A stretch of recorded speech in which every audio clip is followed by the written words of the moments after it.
Okay, we have Dr. Alicia Grandy, and I'm so lucky to be with you because, and like hanging out with you today because, well, obviously you're a professor at Penn State. You've been in this field publishing, you've been winning awards for decades, and I was lucky enough to take your class at Penn State, which I feel like really helped me shape a lot of the mission and direction of what I've done with my life and what I'm doing with my life. So that's like a cool thing that I get to be grateful for with you. And whenever our worlds collide, I feel like I just admire your commitment to the field, but also to the people in it. So just super glad to be in your orbit. How are you? I'm pretty good. Thank you. Yeah, I don't even want to ask you how long ago you graduated because that's I'm gonna gonna make, not say. yeah, thank you. Because I'm that's gonna gonna make not. me feel super old. But I have a feeling I had both my kids and they were little. Yeah, right. That's right. Right. So Yeah, that's telling because now they're in high school and college. So there you which go. is crazy. Yeah. Yeah. Yeah. But yeah, it's so wild because I remember you being super cynical about the time. I think you did a paper on Machiavellianism Probably that sounds about right. and the topic. Are we saying what the topic of the class was? Sure. Okay, so it was on emotional intelligence, real or pop psychology, question Yeah. mark.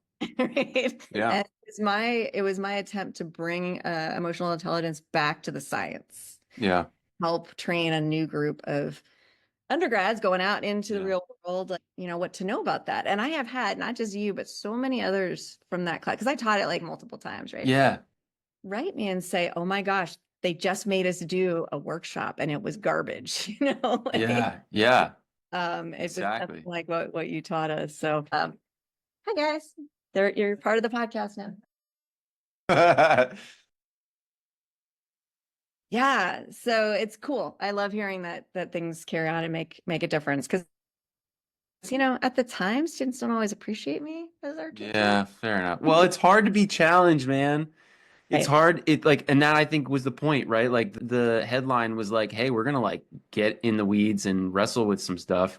And if your brain, I don't know, if you're not ready to have something inside you challenged, right? Because like a lot of Yeah. us are tying, like we tie these things to like values that we believe in, and so once it gets to visceral, it's like it's really hard. But that, which Right. is actually a perfect segue, when things are visceral, they can sometimes feel emotionally charged.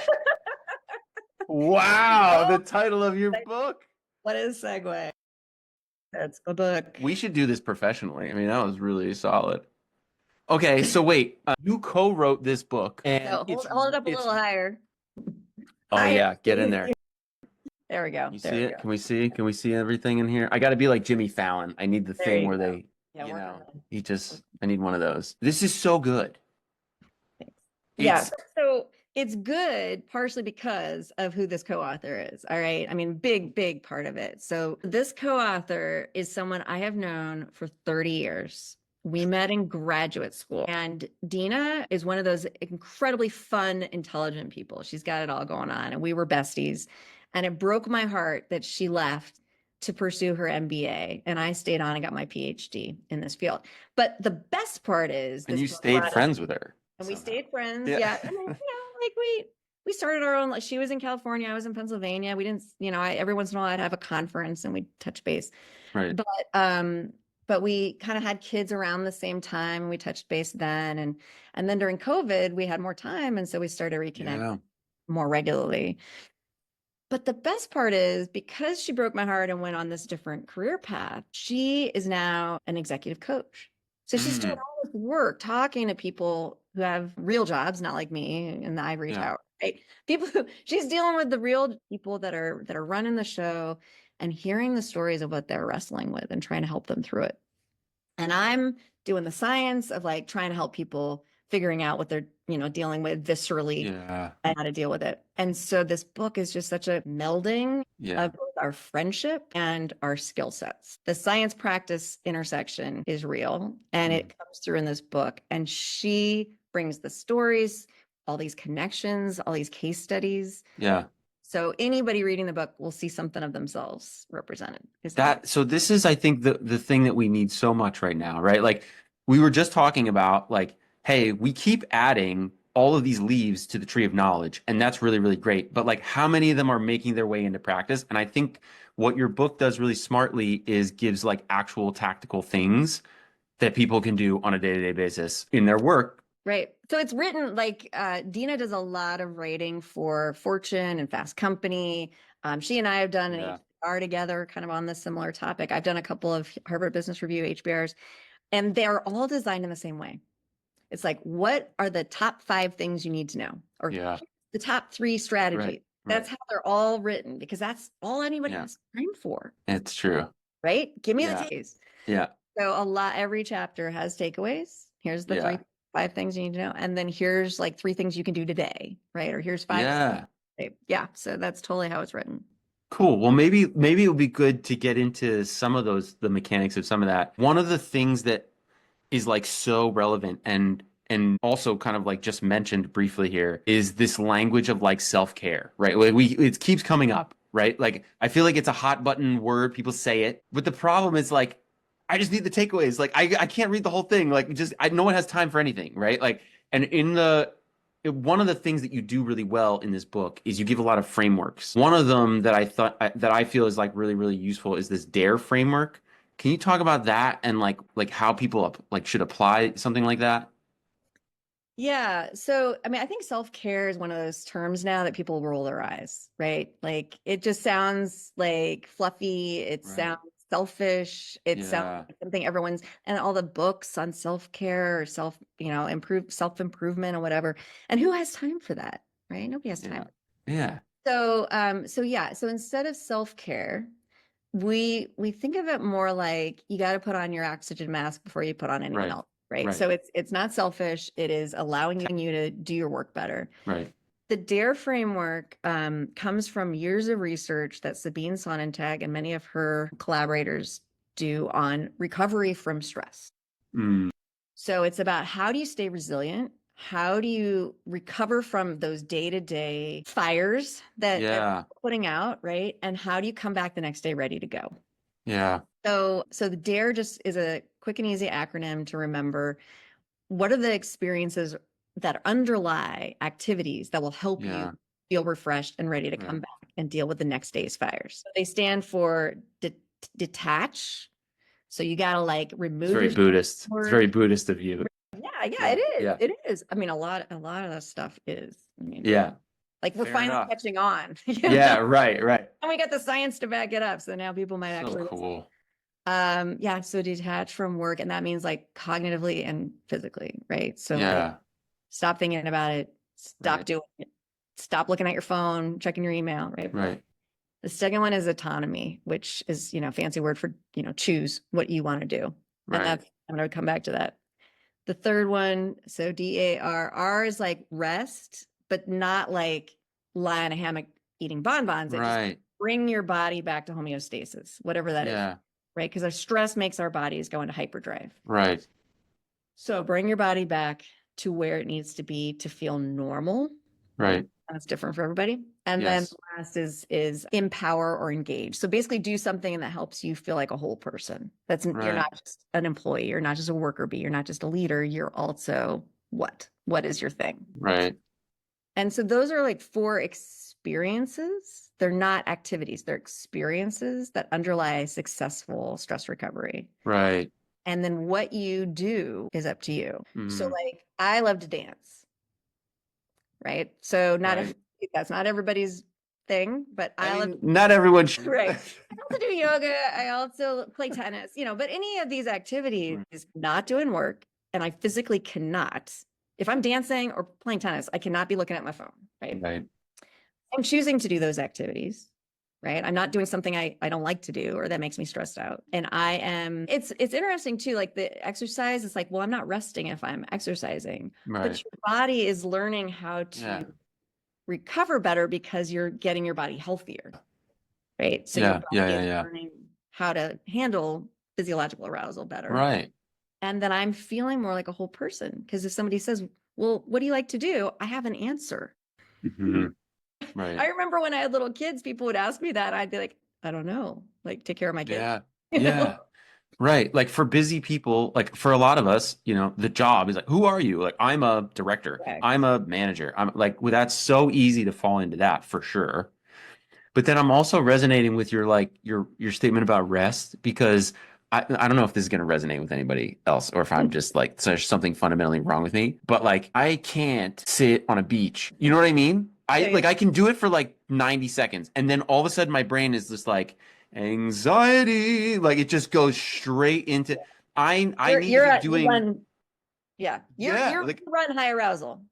That's your yes. natural body state. Yeah. That was, you know Right. what? That was in my high school yearbook. That's what they said. That's what was written in. That's not And true. then you Don't. run high arousal. Yeah, yeah, that's what they said. Somebody said it. I don't Mm, know. okay.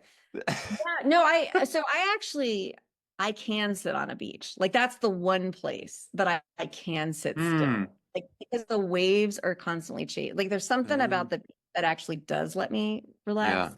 yeah, But 100% I cannot sit and meditate. yeah, And every time somebody says, like my therapist, yeah, you should do mindfulness, practice yeah, mindfulness, I like want to flip them off, right? Like I'm yeah, just like, go away. yeah, yeah, yeah, So yeah, but running can be video yeah. games, can be Yes, all these things, right? Like yes, help you yeah, find yourself, they help you recenter, they yeah. help you feel more yourself, and they help you Right. celebrate your arousal. Yeah, it feels so individual. Like I remember hearing Michael Phelps talk about swimming and how it would just calmed his brain, like seeing the glitter on the bottom of the pool from the water, like somehow that like allowed him to focus and be in this like flow state, right? No pun intended. And then for me, I'm so resonating with the act of having to be fully engaged with something. So I can't check my phone. I can't think about something else. Like so trail running is a great example of like Right. there's things happening and I gotta be paying attention. I have to be online, but then when I'm done, I've taken this mental break from these all these other things and like so now I can come back to it. So it's less of like a physical rest and it's more of like a mental rest for me in that situation that like rejuvenates me, you know what I mean? And it's also nature. Like there's Yeah. definitely research that looking at nature, even if it's just like, pictures, Yeah. help us recover. And again, because it's detaching, it's not work, we're enjoying, there's something calming, right? Yeah. Seeing green or seeing the ocean or seeing Yes. water. I don't know that we fully understand it, but there's definitely science that works. But Yeah. again, choose it. Like if someone makes you do it, Yeah. not gonna help. Not as helpful. Not for somebody like me. Yeah. I'm notoriously rebellious of even my own I might guidelines, know you know. that. I might know that. As your former teacher, I recall a rebellious streak of wanting to do your own thing. I'm so lucky that you agreed to this. Like, I was like, how did this, like, I don't know. This is great. You know what actually is funny is like one of the other kind of like major topics of conversation in education, and it's a lot in early education right now, is emotion regulation. And so as we're talking about like rest and recovery, like those are some things that now I'm like, okay, those are actual things that I do or that you do that help kind of like get me back to that. Maybe it's the wrong way of thinking about it, like getting me back to that homeostasis or like getting me back to the place where I'm ready to approach the problem again. Right. Like in your book, one of the cool, like noted little takeaways that I felt was so solid was like this idea of emotion regulation is like choosing the right tool for the job. You know Mhm. what I mean? Like, hey, I'm in this situation. Is swimming gonna help? Is like like if I do this, like sometimes I need to get up from my desk and I need to go create something, and play guitar, like noodle around on the guitar for like 15 minutes, and then I can come back and be like, okay, what was I doing? Like now I can get back into it.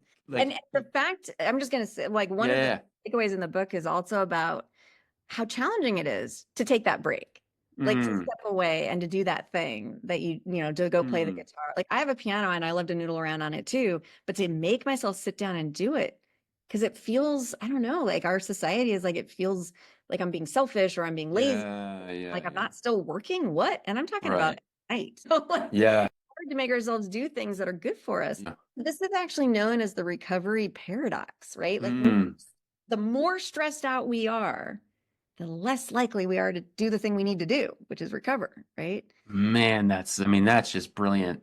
It's like Like, we convince ourselves somehow, I can't stop and take a break. I'm so stressed, which is the yeah, opposite of when you need a break. yeah, But somehow we believe that 15-minute playing the guitar isn't worth it.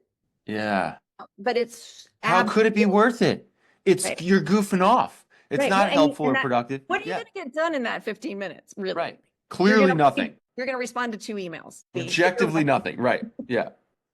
so yeah, so take like that is golden. If you can find an activity Mm, that makes you break out of the recovery paradox, yeah.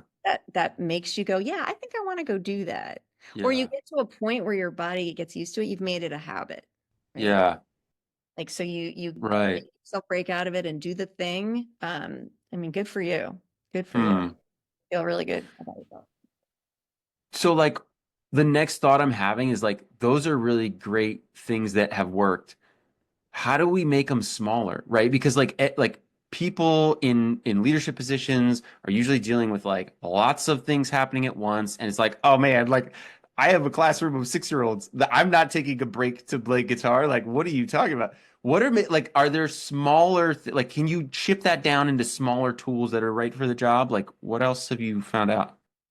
Yeah, I mean, there's actually research on micro breaks. Hmm. There was one of my former undergrads who became a superstar scientist in her own right, Ali Gabriel. She did some work with colleagues about how long of a break does it have to be to work, right? And I think the conclusion Right. like 5 minutes. Like Really? you can get the benefit you need in 5 minutes. What? And the reason is because our bodies just need a moment to like rediscover how to breathe again. Like that, Yeah. right? And it really like one of the things I do when I give workshops is Yeah. I walk them through the BRAVE framework, Right. which we can talk about. But the first step of like BRAVE, which is like how to react when you've been triggered, is to breathe. Right. And I have them like just breathe for 1 minute. Hmm. That's it. I said, I know some of you might be sitting there going, oh God, this is so silly. Like, what a waste of time. And Hmm. so just bear with me. And for 1 minute, I give them a couple little tools about how to, what to focus on or whatever. And at the end, everyone just feels different. And Yeah. it's like you realize that you've been clenched. Yeah. You're like shallow breathing because Yeah. right. The fight or flight mode is you're like, Yes. oh, Yeah. run, I gotta Right. fight, I gotta do something. And when you slow down, it doesn't take more than a minute to just Yeah. find that breathing. And if you can do it longer, great. But Right. 1 minute breathing and then a couple minutes of just reminding yourself why you do this, of other practices like Right. gratitude or Right. like thinking about something that you're going to do later that you're looking forward to. Right. So you're getting in that right frame. There's all sorts of different Mm. things you can do in the couple minutes that remain, but just breathe. It's so powerful. And at the end of these Yeah. work, I'll ask, like, what was the one thing you're going to take away and you're going to definitely use or that helped you? And breathing. Yeah. Wow. Here's the cool thing out of all of our physiological arousal response, right? Like we have all this whole system that helps us fight stress, helps us fight stressors, helps us adapt to the world in a Yeah. way in that fight or flight response. Breathing is one of the only ones we can control. Mm. We can't necessarily control our heart rate unless we're doing like biofeedback, right? Or Right. can't necessarily control the fact that our digestive system gets less energy Right. to the other systems, right? We can focus on our breathing. Just the easier it gets. That's wild. It's so interesting because it feels so like throwaway. You're like, it feels so easy to Great. be like, that can't possibly be true. Like, no way. Right. But like Navy SEALs use this, right? Like, and it's yeah, I'm like, Yeah. how do I validate this in a way that like a listener would be like, oh, maybe there's actual truth. Like, yeah, like Navy SEALs have a breathing technique that's designed around this and the timing of it and like the vagus nerve and how it's connected to your heart. And like if you Right. just do this, you can actually like decrease your heart rate. Yeah. Yeah. So our like the really quick snippet version is when you think about the fight or flight, most people have heard of Hmm. that, right? So that's the sympathetic nervous system Yeah. gets activated. Breathing out. So we breathe in really fast Right. Right. to like have all the oxygen we need to run or fight. But Right. if we focus on breathing out, meaning like breathing out longer than we're breathing in, it switches to our parasympathetic nervous system, which is the Right. system that says we're safe, we're okay, we're gonna, we can calm down now. So it's almost a way of like tricking your body by breathing out longer than you're breathing in, of saying it's okay, you're gonna be Hmm. okay. Yeah. And that's what Navy SEALs are doing, right? They're like breathing to like Hmm. regulate it, to feel in control, but also to kind of calm the system down, Yeah. so they're not over Right. agitated doing their difficult work. Yeah, because it's like, and we all experience that when we're so energized or charged, we can, it's like so much harder to think. It's so much harder to think creatively. It's so much harder to like come up with a creative solution to solve this problem that's in front of us. Like, so just even a couple seconds of that, I feel like allows our like tunnel vision to go away, and maybe like, oh, and now I can get my confidence back, and now I can start making progress on this thing, and then it's a lot easier to not be panicked because I'm like solving it now. Now I have momentum, and it's like, okay, now I can start moving forward and like start thinking about that. Yeah, and I think the other thing you're bringing up is, if I might put words in your mouth, is the importance of taking that minute, not just to breathe, but to kind of recognize what's going on and then to accept Yeah. what feeling is real. Hmm. So I just snuck in the first three of brave. First, I don't know if you noticed And I that. didn't even try. That's so great. So you got brave, you got breathe, and then you got recognize. This is Hmm. a fancy term called interoceptive awareness, which basically just Oh means boy. tune in, notice how you're feeling. We often don't. We're tuned Hmm. out, right? So tune Yeah. in. And then the kicker, like this was actually the thing that I didn't fully believe until I read this science. Like I study emotion regulation, as you know, and emotion regulation is all about, controlling with your mind, like rethinking, reframing. Right. The evidence is there that just accepting your emotions, not Yeah. not working on them, not trying to change them, not trying to deceive yourself, but Yeah. just saying, yeah, I feel really stressed right now. And that is a completely Yeah. rational response to Right.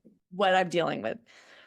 And there's Yeah. something so freeing about that. And it's, I like to describe it as emotional jujitsu, right? Like Yeah. instead of fighting against suppressing it or trying to fix it or feeling guilty about it, you just roll with it. As my Yeah. 15-year-old son says, because he's Mr. Cool. Like, Come on, Mom. you just say, yeah, this sucks. Like Yeah. that I am really angry right now. Can we And lean into that that? Like, can we is, like lean into that for a second? Because there's so much like BS, I feel like, in leadership. Like, I don't know, maybe it's just YouTube's algorithm or my algorithm or something, but like so much of YouTube leadership BS is like I don't want to. It's like this toxic positivity thing where it's like there's no problem. You got to be bouncing back. It's like it's an opportunity. It's a problem, yeah, but it's an opportunity. Like, you know what I mean? They just like lean too fast into Mhm. like everything's great. What are you talking about? You know what I mean? And without that initial step that feels so important to be like, you know what, this actually totally sucks. And so now I'm gonna choose to bounce back from it, which feels a little bit more authentic and like realist. And I feel like I've been in these situations before with leaders who are like, they do that thing, that toxic positivity thing, and you know that like it's the place you want to eventually get to, but because they skip that little step in between of acknowledging the thing, it's like Mhm. you're a delusion. Like I don't trust you now. I don't trust you as a leader Right. because you didn't acknowledge this thing we all experience. And so now I'm crazy. Like that feels like I don't know. There's something super wrong. Gaslighting. That's gaslighting. Right. That's the definition of gaslighting. Right. Exactly. If you're denying the reality that's in front of everyone else. Which Yeah. they would never do, right? They would just be like, well, of course this horrible thing happened, but it's an opportunity. Like, you know what I mean? Like they would Yeah. just go a little bit too quickly, like a I little mean, too fast. I think you're bringing up a really good point, which is about the timing of it, right? So, Mhm. yes, every leaders can't just immediately show every feeling that they have. Like that's not the Yeah. point of the book. And acceptance doesn't mean passively doing nothing or just being like, yeah, I'm really sad and just sitting with Right. it That's forever. also not productive. It's not productive either, Yeah. right? So it is a timing thing. And the brave framework and accepting is about just in that moment. It is perhaps less, it takes less energy to accept it is real, it's Yeah. information, than it does to suppress it or to reappraise and do the mental work, right? Right. Of trying to figure out the silver lining. But yes, like down the road, it makes sense that some of that mental work might be helpful, like looking for the opportunity or reframing it Right. or finding a way to help your people recalibrate. But yeah, jumping straight to like everything's fine. I mean, we totally heard this when Yeah. we did our interviews for the book. Asked one of the things we asked people was like, what do you think is expected of you as a leader? Like, Yeah. what are you supposed to show? What emotions are okay to show, basically? Mm-hmm. I don't think we use the word emotions, but what are you allowed to act like? Yeah. Okay. And over and over and over again, it was calm, cool, and collected, Yeah. right? It's like that's how you got to Right. be, seem like you're in control, like you've got it all figured out. Yeah. Then, right? Like you've Yeah. got to portray, and it's related to toxic positivity. Right. And that is so constraining. It is Yeah. so hard to expect anyone to act like Yeah. calm, cool, and collected given everything going on in the world. And it's asking people to do effort that in the long run is gonna hurt you. Yeah. I mean, there's years and years of research, decades and decades of research that acting, like holding down, we describe it as a beach ball in the book. Yeah. Holding down everything you feel and ignoring it, and like it's like holding a beach ball underwater. Right. You can do it. It's not hard. Like maybe you end up holding a couple of them down in a given day, Yeah. but it takes a little bit of attention. It takes a little bit of energy away from Right. other things. And if you keep doing that, and that's the only thing you're doing because you're Right. cool, calm, and collected, eventually it's going to fly up and hit you in the face. Mm-hmm. And that flying up and hit you in the face will come out in a variety of ways. It'll come Mm-hmm. out relationally, like you're going to fly off the handle at some employee that maybe did something wrong, but you're overreacting to them. You're not going to have as much impulse control in general because you've been holding back Right. this, even if you don't even aren't even aware of it because you're not acknowledging how you really feel about the situation. So I've got work research showing it's related to heavy drinking. The more you're just holding things in, because you go home and you don't have any impulse control because now you can finally let it go, right? Let the Right. ball go. It's related to burnout, fatigue. It's really like trust, like you said, there's evidence about lack of trust if you're just acting in a way that's Mm. not real, constantly. Right. So Which is like the absolutely. opposite of what I feel like leadership is supposed to be, right? Like you're building trust in relationships and like being other like there's this trend right now on I don't know if this is if you've seen this, maybe it's just my algorithm again. There's this trend of like CEOs like taking pictures of themselves crying about like the difficult decisions that they made or like, oh, we had to do this today or like this happened or like something else. And like I feel like it's this attempt at being vulnerable. You know what I mean? But like it feels like I've never seen it done in a way that makes me think like, wow, that person really like revealed something. It just feels so phony. And it just Mhm. makes me feel it just feels like a scam. You know what I mean? Like it feels so fake.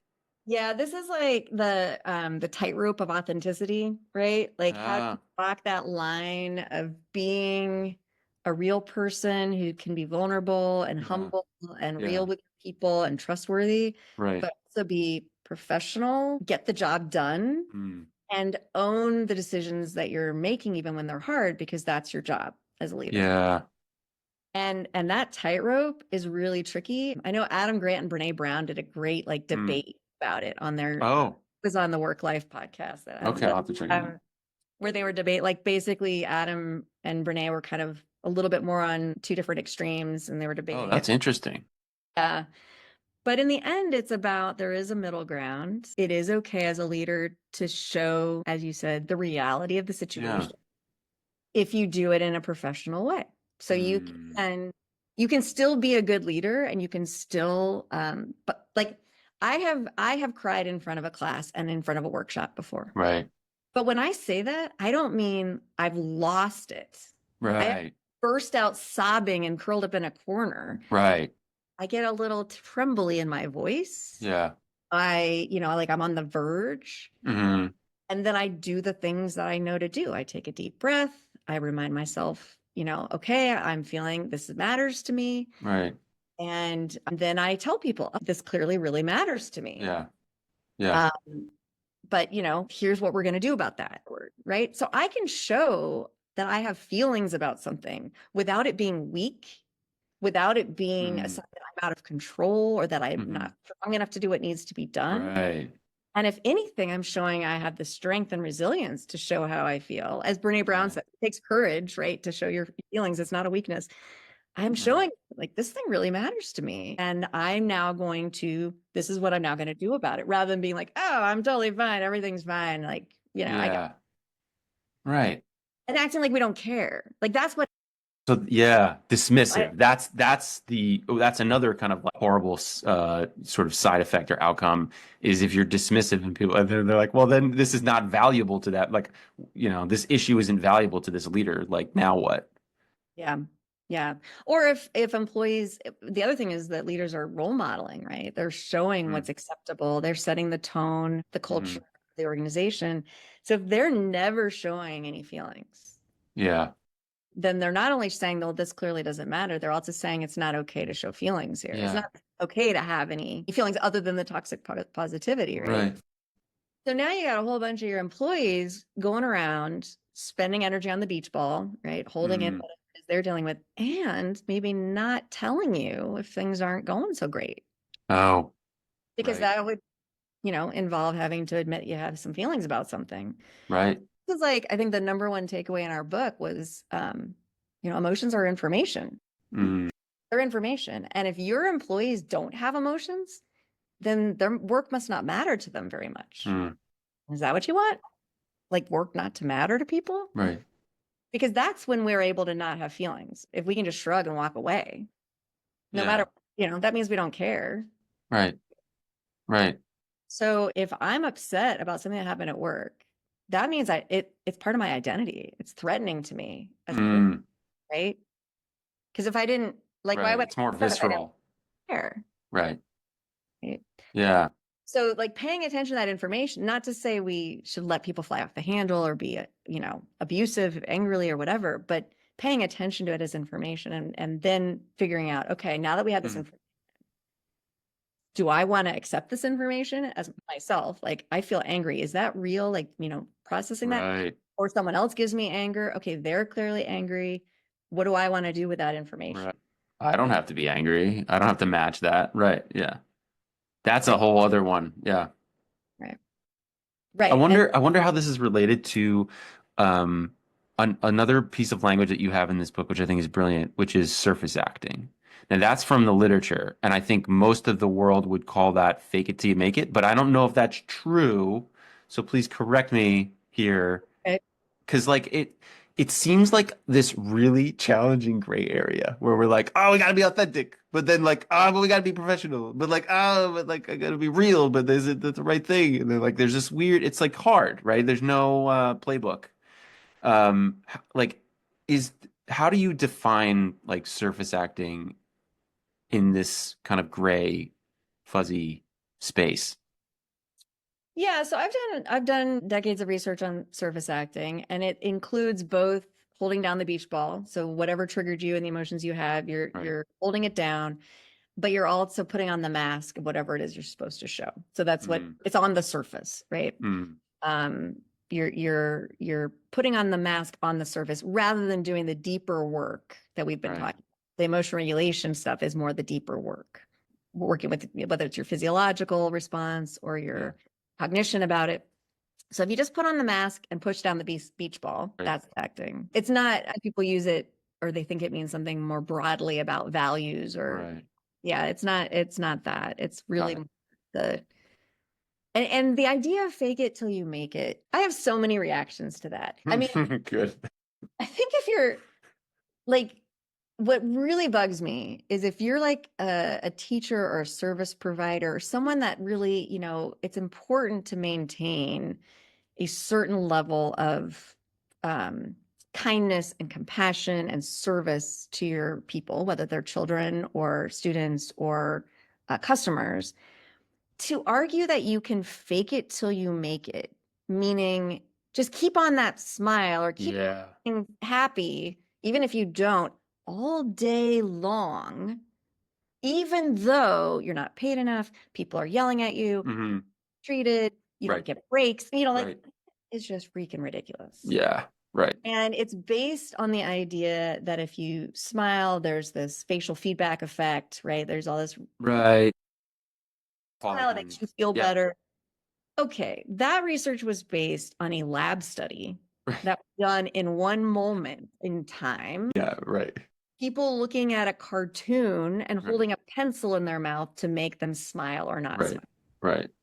All right. That is not a 9 to 5 job, Right. right? Right. Where you're doing it nonstop. Right. So it's not realistic. Yeah. Idea of expecting people to hold on to that all day long without giving them the resources of a break Yeah. or positive interactions with coworkers or leaders that help build them back up again, or the opportunity to build the skills of how do you do the brave, technique Yeah. to deal with the triggers. Like there's just, you're expecting people to Yeah. just press and fake, and that is what leads to those out, Right. the impulse control, the aggression. Like you don't want your people doing that for Right. sure. Right. In or out of work. Yeah, no, Yeah. right. Right. Yeah, it definitely it gets carried home, and it has, I mean, I have this one study showing that hotel managers Oh gosh. surface acting as part of their hotel manager work. So this is managers, those Yeah. leaders, they had more tension and more burnout. And when they brought it home, those people were more likely to not only be less helpful around the house, but their spouses were more likely to want them to quit their job.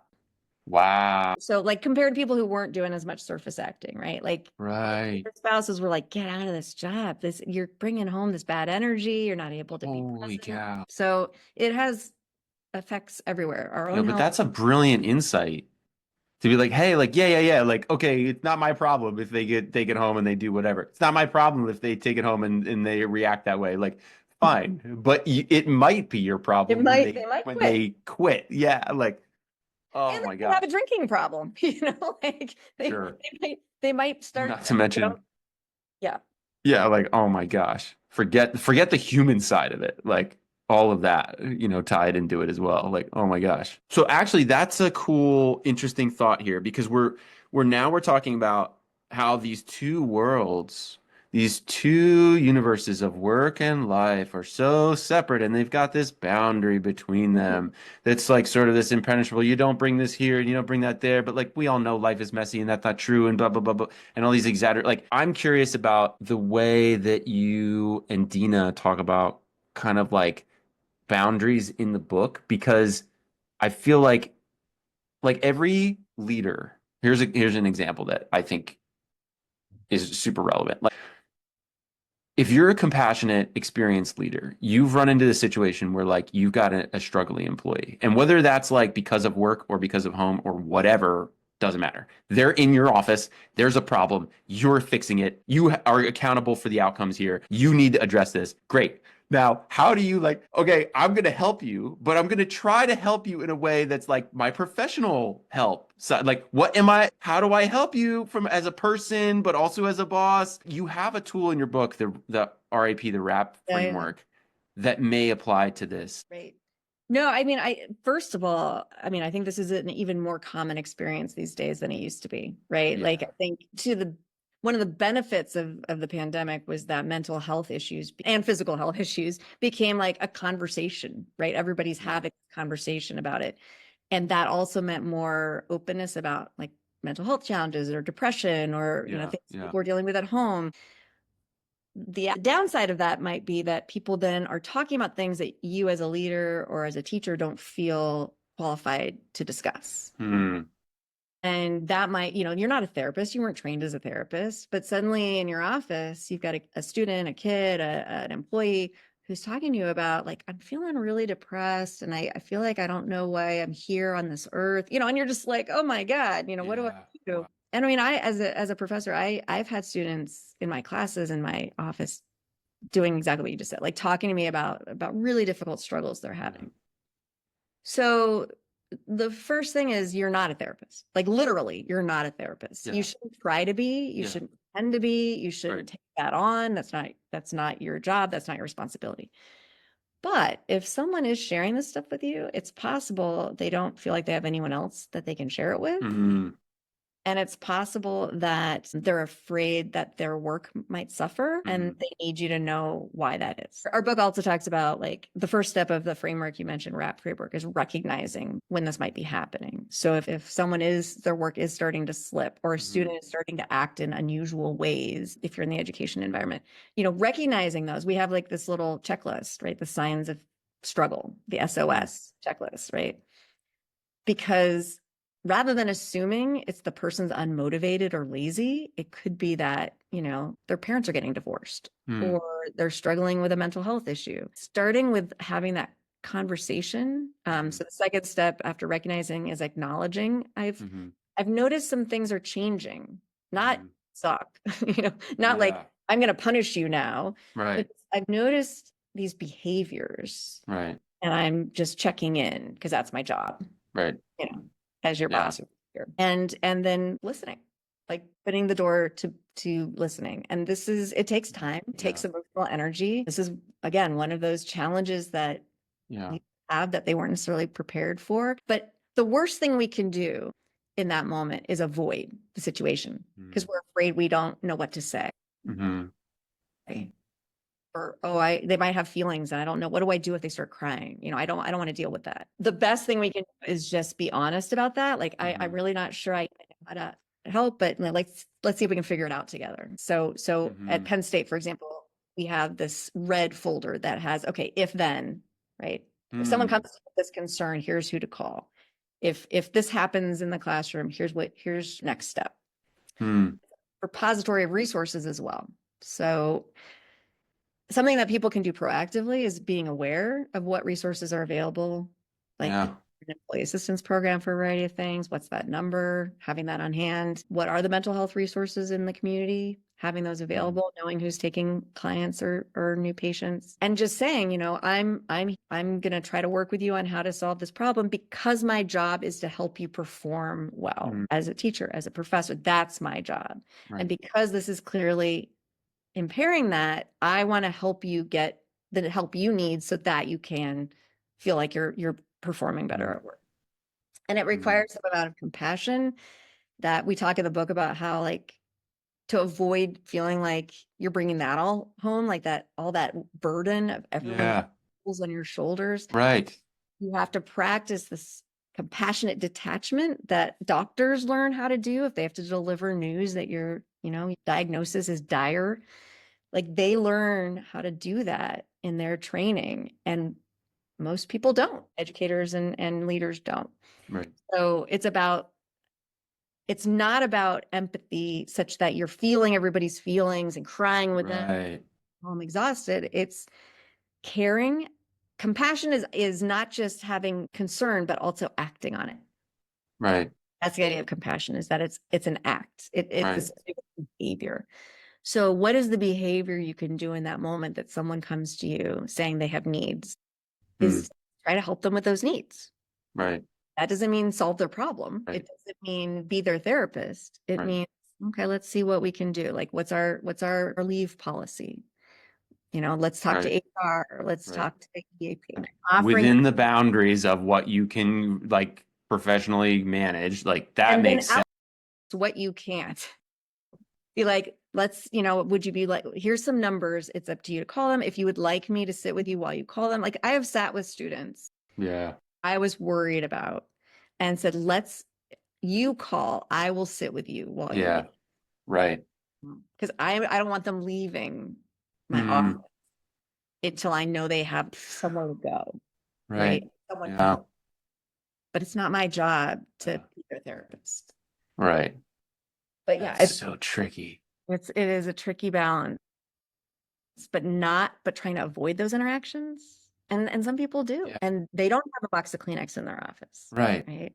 People don't go to them. They're not an Right. emotion handler. Right.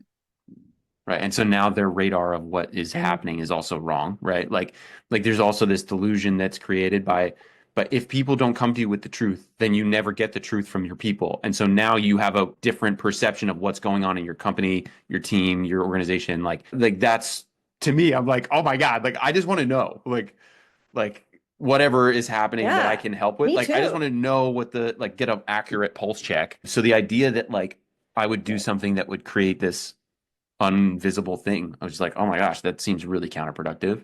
And I think you're right. I think the default, maybe this is unfair of me, but I feel like the default is for people to avoid with like this wickedly good reframing rationale. Like we'll solve the problem by avoiding it in this like a really good example.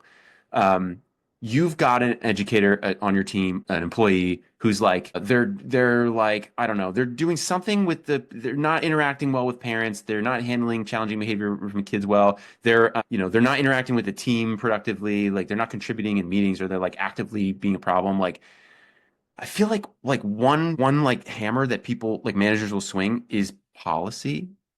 They'll be like, no more this at work. You got to have meetings that are this. Mm. From now on, we start at this time, we end at that time. From now on, we do, but like they will. I had a mentor who used to say, never punish the innocent. And I just like, I love that. Like, because our instinct a lot of the time as leaders, I think if we're trying to avoid, and maybe we know or maybe we don't know, is we'll go to the policy lever and we'll swing policy at it and be like, well, from now on, our organization only does this. And it's like, no, dude, you need to have a Mm. conversation. You don't need to punish the innocent who did this and that. Like, it's like, oh my gosh, you just need to have a conversation and be like present for it and like manage that. Like, you know what I mean? Yeah. And it's hard. I mean, it's hard to have that conversation. It's hard as a leader or a teacher to find out that maybe something you've been doing isn't so great. Yeah. Whether that's you are doing it or the policy's doing it or the, higher ups are doing it that you're Yeah. part of, you're associated with. Yeah. It's really hard to hear that. I mean, we Yeah. went through this in my program where the students um, had been telling some faculty that things weren't great, that they were really struggling. Hmm. But other faculty weren't hearing it, to your point, and didn't really get it and wanted to just like push harder, like demand Right. more, right? Right. Oh, they're just being lazy or they're, Right. whatever, like that blame Yeah. them for the problem. And we finally created an opportunity for a conversation, kind of like a town hall, if you think Right. politics town hall, right? We created a town hall moment and it was hard. It was really hard for Yeah. me. I care. Like, again, if you don't care, then you can just listen and be like, shrug, right? But Right. I'm listening and I'm like, oh my gosh, people are really struggling. Like, and Yeah. then it became an opportunity though for us to also share as Hmm. leaders, as the teachers, how we were struggling Hmm. because of the situation. Like we'd lost some faculty, so we were Yeah. doing more with less, like most of us are. Right. We're Right. all trying to do more with less resources, less people, less staff, less money. And so we were also able to Hmm. communicate to the people who were struggling how we can't do everything you think we can do just because we have a higher status position. Or Right. it's like the people in power are always assumed that they can fix and solve everything. They just, Yes. Yes. right. Right. And so kind of having a two-way conversation of like, we would like to be able to do X, Y, and Z. We can maybe do X, Y, and Z are a little out of our control. Right. Yeah. And that was a really great moment. And even if nothing actively changed, everyone felt Yeah. heard and more understood. And that made a world of difference Right. uh, in my view. And I felt the tension dissolve. Yeah. Wow. Right? Like I could feel it change in the room, but we Yeah. had to go through it Yeah. to get there. Right. I mean, this is the hardest truth about emotions, right? Yeah. Their information, some of them don't feel as good as others. Right. But that information is no less valid and in some ways maybe even more important to pay attention to. Mm. But the only way to get to the learning moment of it is to Yeah. go through. I know, which is so Sucks. uncomfortable. Come on. Sucks. As we were talking about when we had a personal conversation, like I was Yeah. in the depths. It sucked. It felt Yeah. horrible. Yeah. But Yeah. you get the other side and you realize things are better once you get to the Yeah. other side. There's this great children's book, and I'll say this for people of your listeners who might be familiar with it. We're going on a bear hunt, Yeah, dude. It's a classic. Yeah. right? Okay, you know Yeah. Yeah. it. So Yeah. like, and the whole thing is we're going on a bear hunt. We're gonna catch a good one.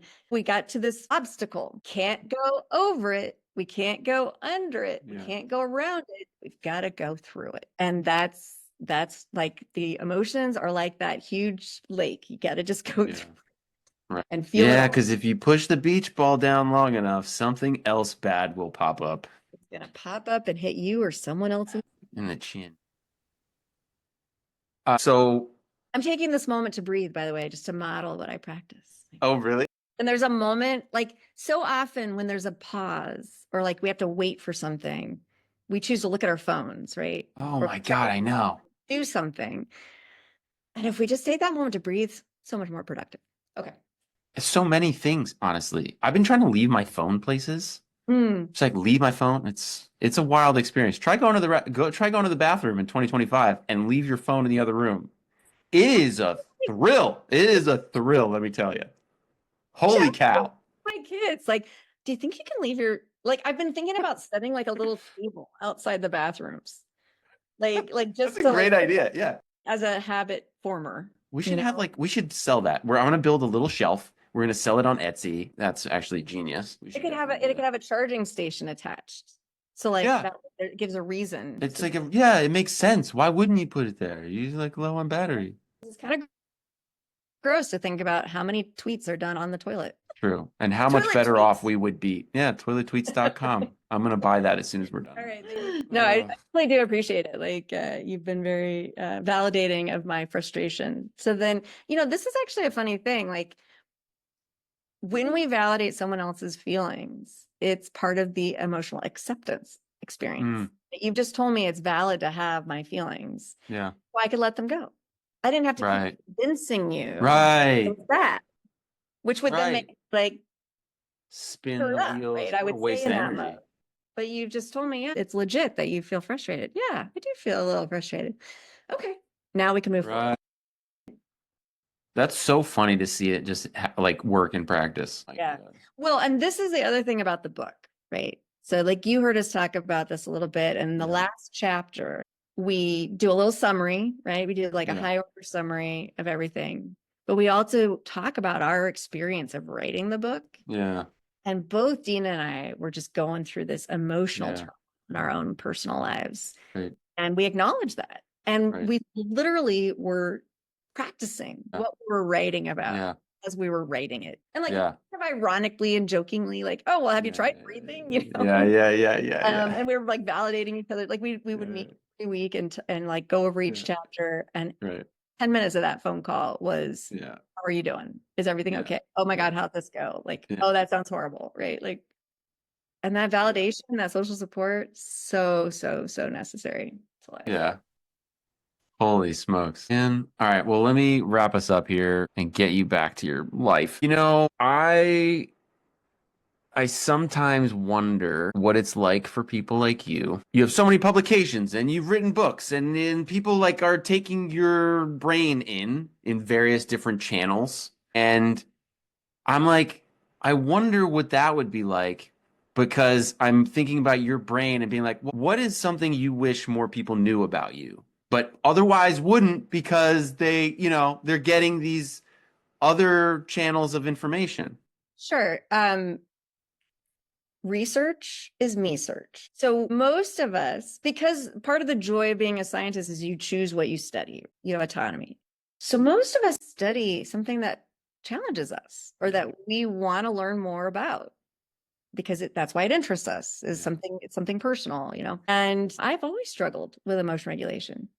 I don't have it all figured out. Start every workshop saying, I have no golden bullet. I cannot solve this problem. But I can tell you, I've struggled with it for many years and I've applied the science to it. And here's what I've learned. I still don't do it perfectly. I still experience emotions. I still get really stressed out. Right.